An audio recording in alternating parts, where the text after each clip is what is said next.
Welcome to a new Bitcoin Books video. Today, we're jumping into a book that's a real mind-bender, Jeff Booth's The Price of Tomorrow. Now, this book makes a pretty bold claim.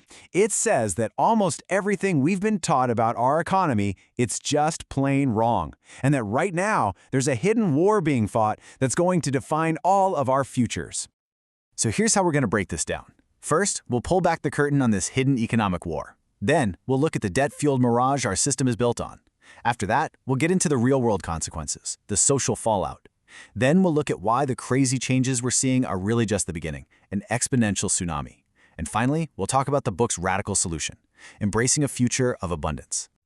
All right, let's start with a question that I think is on a lot of people's minds. Why does everything feel so divided and unequal right now? I mean, you turn on the news and you hear all the usual suspects, right? It's politics, it's culture wars, it's some other country's fault. But what if the real reason is something much deeper, something that's actually built into the DNA of our financial system? This brings us to the core idea of the book. See, at the very heart of our global economy, there is a massive, hidden war going on. It's this epic battle between two incredibly powerful opposing forces, and believe me, the outcome of this fight is going to shape everything. Okay, so this is it. This is the central conflict. On one side, you've got technology. And what does technology do? Its entire job is to make things better and cheaper, to do more with less. It's a powerful force that naturally pushes prices down. That's deflation. But on the other side, you have our entire global economic system. And this system was built for a world of scarcity, a world where it needs prices to always go up. That's inflation. These two forces, they're on a collision course. Let's make this super simple.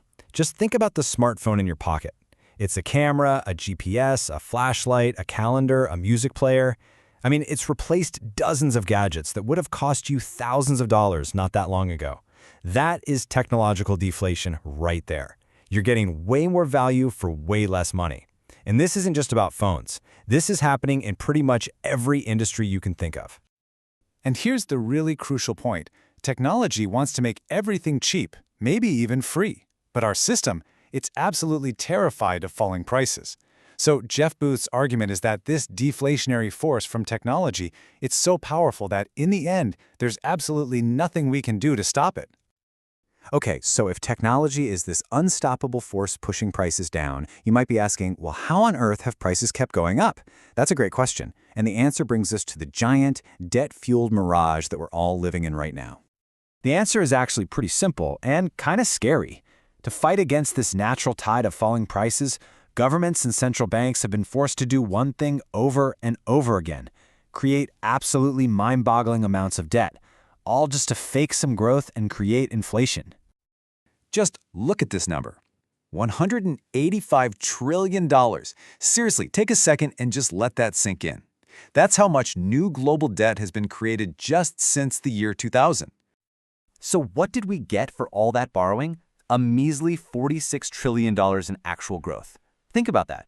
We had to create over $4 of new debt just to get $1 single of growth. This isn't a healthy economy, not by a long shot. It's more like a system on a treadmill, running faster and faster just to stay in the same place. So why do they keep doing this? Well, because the policymakers are totally trapped.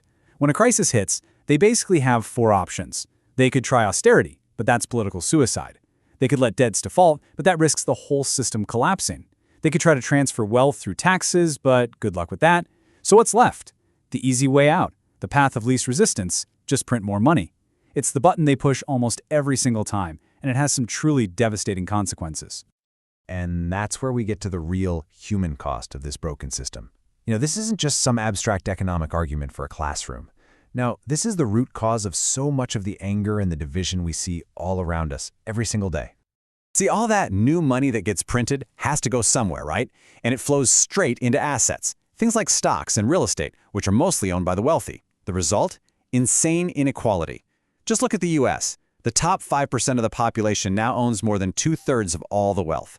Get this, just 3 individuals have more wealth than the entire bottom half of the country combined. That tells you everything you need to know about who wins and who loses in this kind of system. And when people feel like the game is rigged against them, what happens? They lose hope. Their paychecks aren't going up, but the cost of a house or sending their kids to college, it's skyrocketing. This creates the perfect breeding ground for populism, for these angry, divisive, us versus them stories.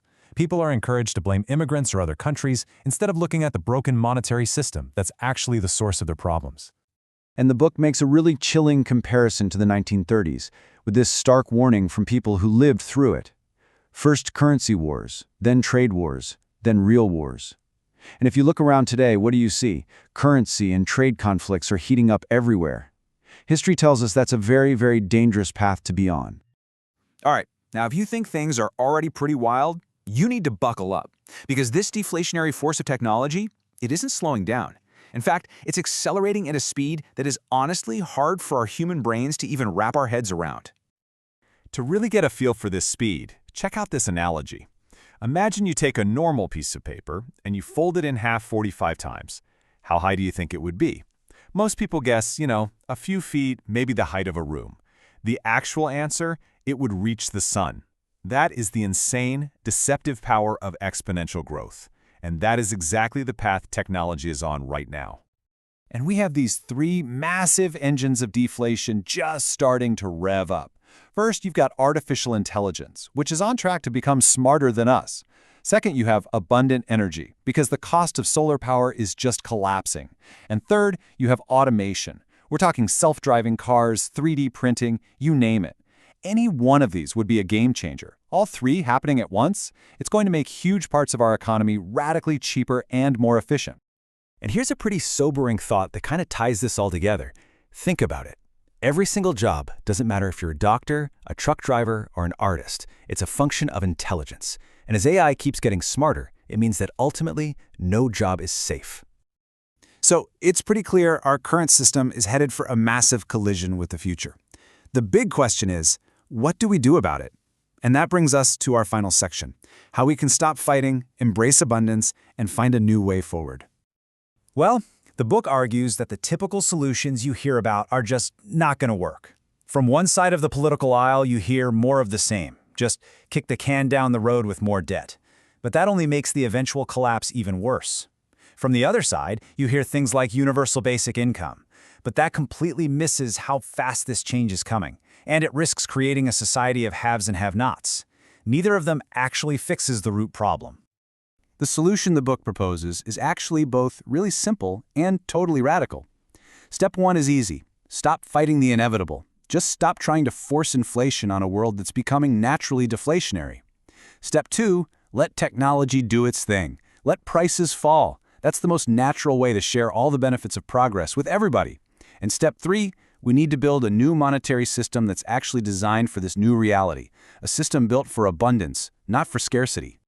And this all leads to what might be the most important question of all.